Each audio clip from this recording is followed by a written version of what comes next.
Di tengah keberagaman, manusia selalu mencari hal yang sama, yaitu makna tentang hidup, arah moral, dan hubungan dengan Yang Kuasa. Dalam Hindu, kehidupan bukanlah rangkaian peristiwa acak. Ia adalah jalinan hubungan antara manusia, alam, dan Tuhan. Inilah inti dari Trihita-Karana, yaitu 3 sumber kebahagiaan yang menjaga dunia tetap seimbang. Harmoni pertama adalah parahyangan, yaitu hubungan manusia dengan Sang Pencipta. Melalui sembahyang, mantra, dan sikap sujud, manusia belajar merendahkan ego dan mengingatkan bahwa seluruh alam semesta berakar pada satu kesadaran ilahi. Sebagaimana ajaran Gita mengingatkan, ketika manusia menyerahkan diri kepada Yang Maha Esa dengan tulus, ia menemukan kedamaian yang tidak tergoyahkan. Harmoni kedua adalah pawongan, yaitu bagaimana manusia membangun hubungan yang penuh hormat dengan sesamanya. Setiap orang dianggap bagian dari keluarga besar kosmos, dan tugas moral manusia adalah menjaga keadilan, saling menolong, serta berlaku welas asih. Bagi Hindu, melihat Brahman dalam diri orang lain adalah bentuk penghormatan yang paling tinggi.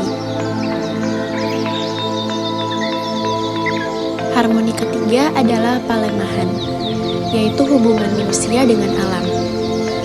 Alam bukan sekedar tempat tinggal, melainkan tubuh Tuhan itu sendiri.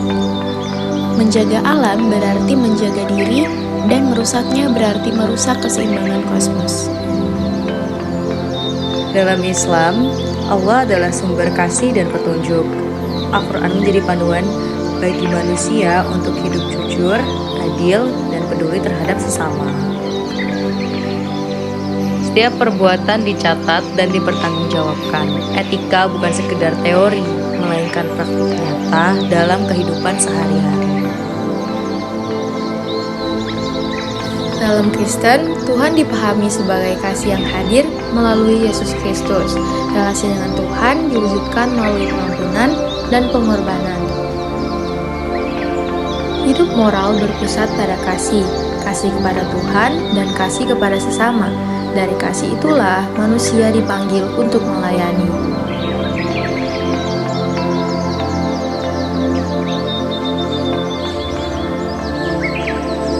Setelah mempelajari Trihita-Karana, aku jadi sadar bahwa hidup itu ternyata jauh lebih luas dari rutinitas kita sehari-hari. Ajaran Hindu mengingatkan aku bahwa hubungan dengan Tuhan, sesama, dan alam itu bukan 3 hal yang terpisah, tapi semuanya itu saling berhubungan satu sama lain. Ada sesuatu yang menenangkan ketika tahu bahwa manusia itu cuma satu bagian kecil dari keseluruhan alam. Nah, dari sini aku belajar kalau kebahagiaan itu bukan soal punya banyak, tapi soal selaras, yaitu hati yang jujur saat berdoa, sikap yang tulus sama orang lain, dan juga langkah kecil kita menjaga lingkungan. Dan hal-hal sederhana itu ternyata bisa bikin hidup kita terasa lebih bermakna dan juga lebih damai.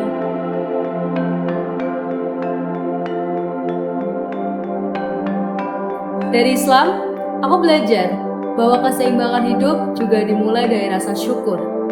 Ketika seseorang menjaga hubungannya dengan Tuhan lewat ibadah, otomatis sikapnya kepada sesama ikut berubah, lebih lembut, lebih sabar, dan lebih peduli.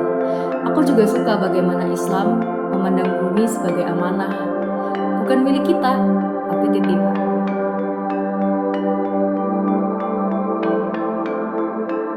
Dari ajaran Kristen, aku merasa diingatkan bahwa semuanya itu berawal dari kasih. Ketika seseorang dekat dengan Tuhan, kasih itu mengalir ke cara dia memperlakukan orang lain. Dia lebih siap mendengar, lebih mau mengampuni, dan juga lebih ingin untuk dunia sedikit lebih baik. Aku juga melihat betapa besar peran manusia sebagai penjaga ciptaan. Aku juga melihat bagaimana cara orang-orang merawat lingkungan dan bukan sekedar hanya tugas ekologis, tapi bagian dari rasa hormat kepada Sang Pencipta.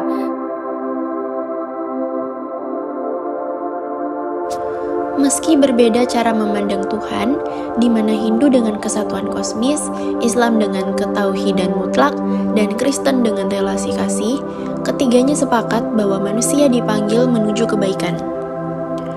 Tujuannya sama, yaitu membentuk manusia yang jujur, bertanggung jawab, welas asih, dan peka terhadap sesamanya. Inilah wajah keberagaman. Inilah keindahan yang kita rawat. Inilah kesatuan yang kita pilih.